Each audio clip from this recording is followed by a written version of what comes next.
I'm Ann Dart. I'm Tracy Stormy. And I'm Kathy Knight. And together we are It Was a Dark and Stormy Book Club, a podcast for mystery lovers. Welcome.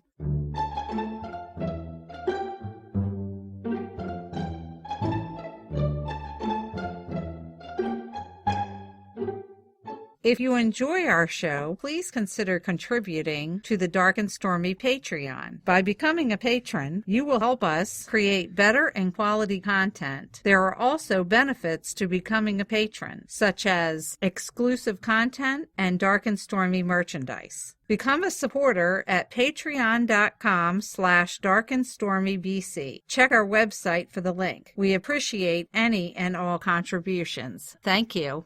Hello and welcome to episode 116 of Dark and Stormy Book Club. Today we have an interview with Elly Griffith, one of my favorites, who writes the Ruth Galloway and the Max Mephisto series. Elly Griffiths Ruth Galloway novels take for their inspiration Ellie's husband, who gave up a city job to train as an archaeologist, and her aunt, who lives on the Norfolk coast and who filled her niece's head with myths and legends of that area. Ellie has 2 children and lives near Brighton. The Lantern Men is the 12th in the Ruth Galloway series. And everything has changed for Dr. Ruth Galloway. She has a new job, home, and partner, and is no longer North Norfolk Police's resident forensic archaeologist. That is, until convicted murderer Amyas March offers to make DCI Nelson a deal. Nelson was always sure that March killed more women than he was charged with. Now March confirms this and offers to show Nelson where the other bodies are buried, but only if Ruth will do the digging.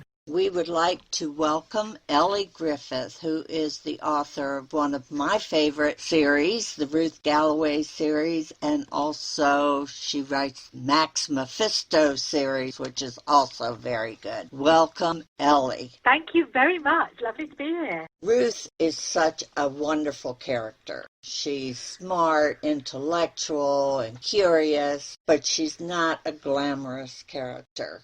How did you discover Ruth, and why did you write her in such a manner? I'm so glad you like Ruth. You know what? It was a funny thing, and it's never really happened to me with another character. I was walking across some marshland in Norfolk with my husband. My husband's an archaeologist, as Ruth is, and he made some comment about how prehistoric people had thought that marshland is sacred because it's neither land nor sea, but something in between. They thought of it as a kind of link to the afterlife, neither land nor sea, neither life nor death. The minute he said that, really, I thought of the plot of The Crossing Places, which is the first Ruth book. And I did just sort of see Ruth walking towards me. I felt like I knew everything about her, really, which has never happened to me with another character. But it was quite important to me that Ruth would be, I suppose, a normal person. She's not glamorous, as you said. She's very, very good at her job. She's intelligent and focused and all those things. But she's not confident about other areas in her life. She's the sort of woman who never knows what to do with a scarf. I guess I thought readers might like that. So I just set out to make her, I guess, a normal woman.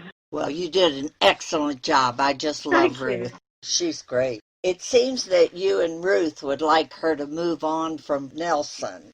She's now living with Frank in Cambridge. However, the fans are very fond of Nelson and would seem to prefer she stay with him. Do fans' opinion somewhat dictate the path in your stories? Well, it's a funny thing, isn't it? It's a funny, though, The Lantern Men, which is the book that I think now is coming out in the States in July because it's been held up with Corona and what have you. The Lantern Men is book 12, and in that book, yes, Ruth has moved on and she's living with Frank. You know, as a writer, I guess I did want to move her on. And also I wanted to make her career keep going upwards, because that's kind of important to Ruth and to me. But do you know what? Sometimes it seems that the writer has the least control over the books, because however much I make Ruth want to move on, Nelson and Norfolk keep bringing her back without giving too much away. That happens in The Lantern Men. A murderer has said that he will say where his victims are buried only if Ruth does the excavation, and so that brings her back into contact with Nelson, and she's back in Norfolk. So it seems however hard I try to move her away, she always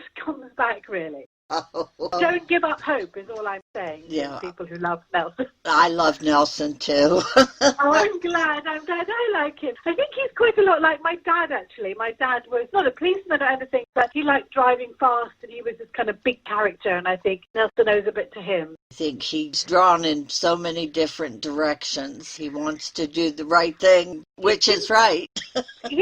I think for a writer that is one of the real blessings of writing a long series, because you can, in a way, explore some of the complications of real life, because nothing's ever simple, is it? And if you just write one book, say someone has a baby, and that's the end of it, isn't it? But if you write a long series, well, then that baby grows up, and there are complications, and relationships change, and people change. So it's been quite a privilege to write so many books about this group of people and to try and block some of that complexity, because as you say, it's not simple. Now, your husband is an archaeologist. Do you go with him on excursions to research your books? I have to say that I don't. My husband is an archaeologist, and he has been super helpful to me in lots of ways, mainly because he's introduced me to other archaeologists, particularly there are two women archaeologists who have been really, really helpful. A woman called Lindsay Harvey, particularly, who's a bones specialist, and she helps me with all the books. I always write to her saying, Lindsay, what shall I do about these bones? Can I have some cannibalized bones? And she says, well, I suppose you could, and she's really helpful. But Andy himself doesn't read my books. I don't ask him for any feedback on them, and I would never go on a dig with him. I think I would drive him insane. I'd probably want to have a cappuccino break after about 10 minutes, and he's very serious about his digging. So it really works for us. We've married 28 years, we're very happy, but he doesn't really read the books, and I don't ask him to help on them. But he's introduced me to people who do help. Ah, very good. The Max Mephisto series. A long time ago, I read a book about Jasper Maskelyne. Oh, did you? How interesting. Yes, and I fell in love with that character maybe when I was 20, and I just wanted to find out more and more about him. And when you came out with the Magic Men, I said, that's Jasper. I'm so excited to meet someone who knows about Jasper Maskelyne, and for anyone who doesn't, probably know more about him than I. He was a very famous magician, wasn't he, between the wars, and came from a long family of magicians. During the war, he was asked by Churchill to put together this kind of secret group called the Magic Gang, whose job was to use stage magic in the war effort. I first knew about him because my granddad, who was called Dennis Laws, was a musical comedian. He was on the variety circuit, and he knew Jasper Maskelyne a little bit. I think, according to Granddad, probably Jasper wasn't a huge fan of my granddad, because my granddad always used to wait backstage to try and see how he did his tricks, because he really was an amazing magician. And of course, you're not meant to do that. But really, that was the inspiration for it, and this whole world, because my grandfather died when I was 15, but he left me his playbills. They've got these amazing names on them of the people that he performed with, the people like, there's one called Lou Lenny and her unrideable mule. And I think, what was that about, And there's another one called Ray Deeney, the gay deceiver. And, who was he? Who was he deceiving? So I just wanted to write about these people. And when I heard about this backstory of Maskelyne, I thought that would just be excellent to use in the book. That backstory of being involved in this secret espionage group in the war is Max Mephisto's backstory. Well, I love those. I was so excited when I found those the first one. Oh, I'm so glad. And I just look forward to them every time the new one comes out. I can't wait for the next one. Oh, good. There'll be one later on this year called Now You See Them. Ooh, and good. It takes the story on 10 years from the one before, so it's 1964, so we're in the 60s now. When you started writing Ruth Galloway, did you envision writing this many installments? And do you see a cold end for this series?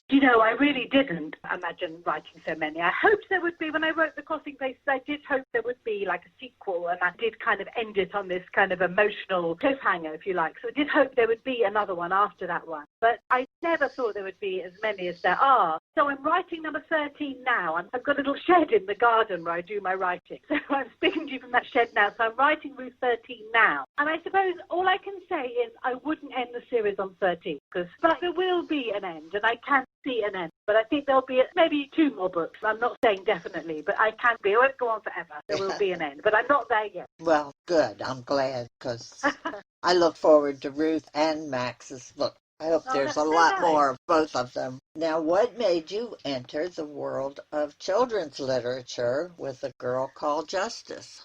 Well, it was more really that the character of Justice came to me. I was on a train journey. I travel a lot around Britain on trains. I love trains. And going across Norfolk, which, as you know, is a very sort of flat landscape, and looking out over the fields, I suddenly thought of this character of a girl called Justice who's sent away to boarding school, finds herself having to solve a murder there. But when I thought a bit more about it, I did think that possibly Justice was based on my mum. So, I was talking about my granddad earlier on, who was in musical variety. He brought my mum up just on his own single-parent family, which was unusual in those days. And what was more unusual was that she travelled around the country with him. She also eventually had to go to boarding school, which she really didn't like. She liked her life travelling around different theatres and things like that, so she found it quite hard to fit in. So I think Justice is a little bit based on my mum. My mum loved detective stories and mystery stories, so I think I put a lot of that into Justice. It was more that the character turned up in my mind and she was 12 years old, so I thought, oh, this is going to be a children's book. And actually, to be honest with you, writing a girl called Justice was not very different from writing for adults. It's shorter, that's all. But really, in all other ways, I think Justice is like a young Ruth, really. Can you tell our listeners your website so that they can find you?